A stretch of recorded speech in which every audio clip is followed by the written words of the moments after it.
One of the most notorious dictators of the latter part of the 20th century was the leader of Romania, Nicolae Ceausescu. As like many dictators, Ceausescu had a ruthless and brutal execution and death whilst he was stood opposite a firing squad with his loyal wife Elena stood right next to him. The Ceausescus had ran Romania into the ground, and many of his policies and laws had brought misery and suffering to so many.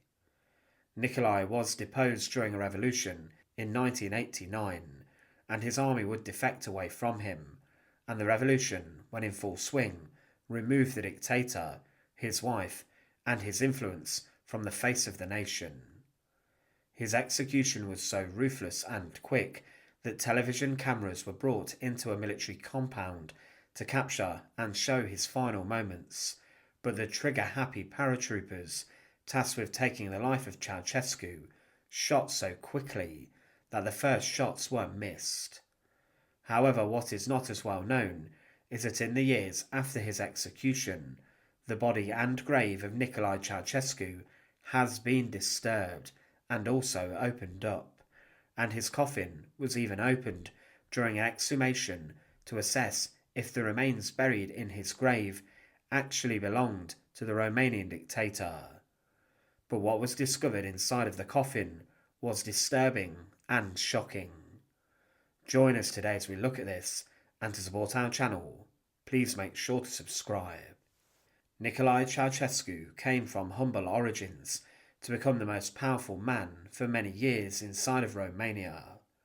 He would join the Romanian Communist Party, and he eventually became the head of state and dictator from 1965 to 1989. As a young bachelor, he met his wife Elena, a woman who he later claimed stole his heart, and Nicolae would state that he would never look at another woman again. The pair married, but she was a woman who was incredibly power-hungry, vitriolic, and Elena would push her husband to seek even greater power and influence over the years. Elena was regarded by many as the mother of the nation, and Nicolae Ceausescu was considered the father of Romania. After the Second World War, the country had fallen under heavy Soviet influence, and Ceausescu sought to rid the Soviet influence from Romania, and this was popular to begin with inside of the nation. This made Ceausescu's approval ratings go through the ceiling, and he was very well liked at the time. But over the years, his government would establish a totalitarian dictatorship, and he would lead a regime which became incredibly oppressive, and his particular policies made Romania become a suffering nation. He utilised a loyal secret police force to keep a close eye on his enemies, and he would arrest and torture people who were suspected of being anti-Ceausescu. His government also controlled the newspapers, press and media, and this ensured that he censored what was happening inside Romania, and freedom of speech was also repressed. The strange control of the press even ensured that Ceausescu's wife Elena would never have a photograph of her printed showing her in side profile, as she was very self-conscious about the size of her nose, as she considered it too large. There were many documented human rights abuses inside of Ceausescu's dictatorship, and he also made a number of catastrophic mistakes regarding the economy. He wanted to introduce further growth economically, and decided that he would export practically most of the country's agricultural industry, and this led to huge food shortages, and people starved and suffered, and they could not get hold of basic resources, fuel, and much more, leading to the living standards of everyday Romanians taking a big downturn. He also wanted to rule over a bigger population, and he outlawed terminations for women, and they were then forced when pregnant to seek backstreet help, and this led to many children being made orphans after their mothers gave them up after they were unwanted after birth. Much of Ceausescu's policies were incredibly poorly researched and short-sighted, and he completely ruined the Romanian economy, and the nation quickly plunged into debt, racking up huge borrowing debts that they could not pay. People became fed up, and then an uprising would emerge, known as the Christmas Revolution. This broke out in December 1989 and began from rather humble beginnings.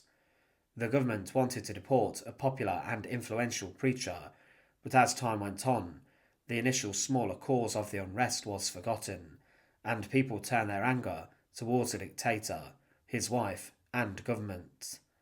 They went onto the streets to protest against Ceaușescu, and the Romanians were fed up with the man who led their nation. The unrest developed inside of many different towns and cities, and Ceaușescu left during all of the chaos to actually travel to Iran to go meet with foreign dignitaries and leaders. This was a very bad move, and it showed his people that he was more bothered about himself than his people, and Elena, his wife, was left in control to deal with the revolution. The military were ordered to fire live ammunition on unarmed civilians, and there were many protesters who were killed. When Nicolae Ceausescu returned, a huge fake rally was organised inside of Bucharest in a public square. Many people had been bussed in to look as if they were pro-Ceausescu, but the whole event was chaotic. Nicolae Ceausescu spoke to the crowd, and he stood alongside his wife from a building and spoke a rather strange and ignorant speech, but it did not take long until the crowd turned. Gunshots or fireworks were heard in the crowd, and people ran whatever way they could, leaving Ceausescu on the balcony looking rather confused. But then further fighting occurred between the protesters and Ceausescu's forces. He then lost the support of his army, as many soldiers saw the problems too with the dictator, and they switched their support to the rebel cause. The army began to refuse to fire upon civilians, despite orders from Ceausescu to do so, and it was now very tenuous, and the life of Nicolae Ceausescu was under threat. He was holed up inside of a governmental building, but on the 22nd of December 1989, protesters breached this, and Ceausescu and his wife then made a run for it. They tried to flee the Central Committee building, and at 12:06 they approached a helicopter that was on the roof ready to evacuate them. As they boarded the chopper, rebels climbed onto the roof and emerged, and the Ceausescus were running for their lives. But the helicopter could not find somewhere suitable to land because of the fighting. The aircraft was brought down in Targa Vist, a small town. However, the Ceausescus were then passed over to local resistance groups and the police, and it was announced to the Romanian people that they had been captured. There was huge celebration all over Romania, but inside of a military barracks they were detained, and a very hastily arranged trial took place. It was clear on Christmas Day 1989 what would happen to the dictator and his wife, and it was predetermined that they would be put to death and be executed. The Ceausescus had no chance to defend themselves and speak out, and they were given little legal counsel or advice, if any. Elena Ceausescu turned to screeching and screaming, and she believed she would be made a martyr, and she was kicking and physically screaming, refusing to accept that the court had any legal grounding. Nicolae Ceausescu was more calm compared to his hysterical wife, but they were then sentenced to death for many crimes, including treason against the Romanian people.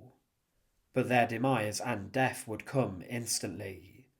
Within the military compound where they were locked up and held, the Ceausescus were dragged out to the side of a barrack building near to where they had been tried, and they were then forced to face the firing squad which had been gathered for them. This was made up of many Romanian paratroop soldiers, and lots had even volunteered to be the ones who would take the life of the dictator and his wife.